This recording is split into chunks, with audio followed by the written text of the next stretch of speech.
தேவமாதாவின் வணக்க மாதம் முதல் நாள் நாம் தியானிக்க வேண்டிய புதுமை.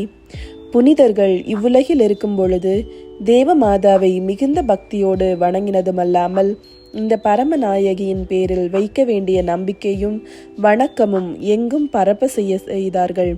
இதில் சில புனிதர்களை பற்றி மாத்திரம் இங்கு விவரிப்போம். புனித ஞான பிரகாசியார் ராஜா தேவமாதாவின் அனுக்கிரகத்தினாலே பிறந்ததுமின்றி இந்த பரமநாயகியான ராக்கினியின் விசேஷ உதவியினால் சகல புண்ணியங்களையும் அனுசரித்து தர்ம கிரியைகளை செய்து பிரபல்யமான காரியங்களை நடத்தி தான் சாகும் வரையிலும் சாவான பாவமின்றி செய்வித்தார். இவர் பெரிய ராஜாவாயிருந்தாலும் தேவமாதாவுக்கு குறிக்கப்பட்ட சனிக்கிழமை தோறும் தமது அரண்மனையில் அநேக ஏழைகளை அழைத்து அவர்கள் பாதங்களை கழுவி துடைத்து சாப்பிட உட்கார சொல்லி அவர்களுக்கு தாமே பரிமாறுவார். பிறகு அவர்களுக்கு தானம் கொடுத்து சந்தோஷமாய் அனுப்புவார். தேவமாதாவின் பேரில் வைத்த சிநேகத்தின் முகாந்தரமாக தாம் ஓர் சனிக்கிழமை சாக வேண்டும் என விரும்பின அந்நாளிலே மிகுந்த சந்தோஷத்துடன் பாக்கியமாக மரித்தார். புனித சவேரியார் தம் வாழ்நாள் எல்லாம் அதிக நேசத்துடன் தேவமாதாவை கொண்டாடி வந்தார். சத்திய வேதத்தை எங்கும் பிரபல்யப்படுத்த தாம் பட்ட அளவு கடந்த பிரயாசை வருத்தங்கள் மத்தியில் எப்போதும் பரிசுத்த கன்னிகையை நம்பி மாதாவினுடைய அனுக்கிரகத்தை தேடி வந்ததுமில்லாமல் தாம் மனம் திரும்பின ஜனங்கள் யாவரும் மாதாவின் பேரில் பக்தியாயிருக்கும்படி அவர்களை தூண்டுவார். கடைசியாக அவர் சாகும் வேளையில் அதிக பக்தியுடன் அன்னையை மன்றாடி அடிக்கடி அன்னையை நோக்கி, நீர் எனக்கு தாயாராய் இருக்கிற வேண்டும் என்று உம்மை மன்றாடுகிறேன் என்பார். புனித தெரேசம்மாள் தனது சிறு வயதிலேயே தன்னை தேவமாதாவுக்கு முழுவதும் ஒப்பு கொடுத்தாள். தன்னுடைய சிநேகத்தை பரம ஆண்டவளுக்கு காண்பிக்கும் வகையில் தனது வீட்டில் ஒரு சிறு கோவிலை கட்டி அதில் பரிசுத்த கன்னிகையின் படத்தை ஸ்தாபித்து அதை அடிக்கடி சந்தித்து மலர்களையும் மற்றும் காணிக்கைகளையும் வைத்து மிகுந்த பக்தியுடன் ஜெபிப்பாள். அவள் தன் 12ஆம் வயதில் தன்னை பெற்ற தாயை இழந்து போக நேரிட்டதால் உடனே தேவமாதா அண்டையில் வந்து பரமராக்கினியை தனக்கு தாயாராக தெரிந்து கொண்டாள். தேவமாதா அவளை மகளாக ஏற்றுக்கொண்டு அவளுக்கு எண்ணிறந்த வரங்களை அளித்து மிகுந்த தயாளத்தோடு அன்னையை காப்பாற்றி கொண்டு வந்தாள். ஏழையாய் இருந்த ஓர் ஆயர்குல மாது பரிசுத்த கன்னிகையின் பேரில் அதிக நேசத்தையும் பக்தியையும் வைத்து மலையுச்சியில் பரம ஆண்டவளுக்கு கட்டப்பட்டிருந்த ஒரு சிறிய கோவிலுக்கு சென்று அதில் வெகு நேரம் வேண்டிக் கொண்டிருப்பாள்.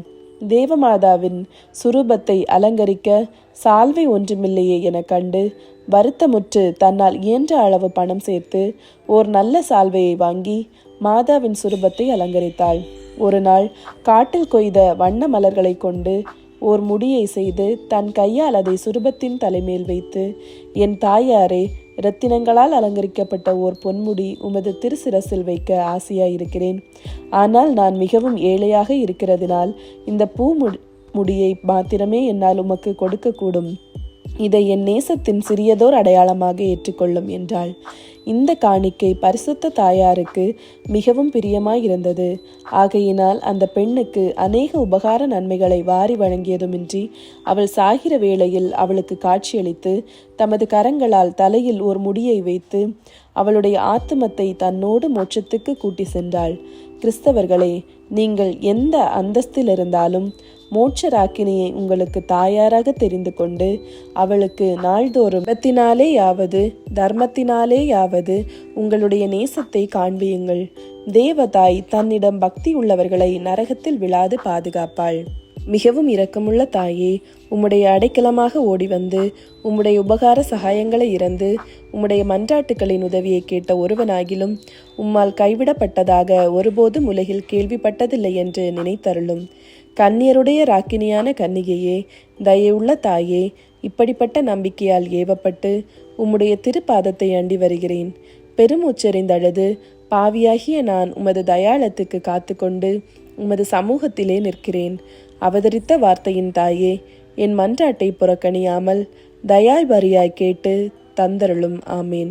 ஜென்ம பாவமில்லாமல் உற்பவித்த புனித மரியாயே, பாவிகளுக்கு அடைக்கலமே, இதோ உமது அடைக்கலமாக ஓடி வந்தோம். எங்கள் பேரில் இரக்கமாயிருந்து எங்களுக்காக உம்முடைய திருக்குமாரனை வேண்டிக் கொள்ளும்.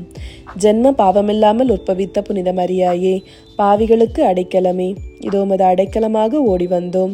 எங்கள் பேரில் இரக்கமாயிருந்து எங்களுக்காக உம்முடைய திருக்குமாரனை வேண்டிக் கொள்ளும்.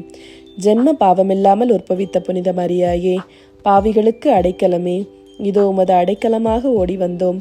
எங்கள் பேரில் இரக்கமாயிருந்து எங்களுக்காக உம்முடைய திருக்குமாரனை வேண்டிக் கொள்ளும்.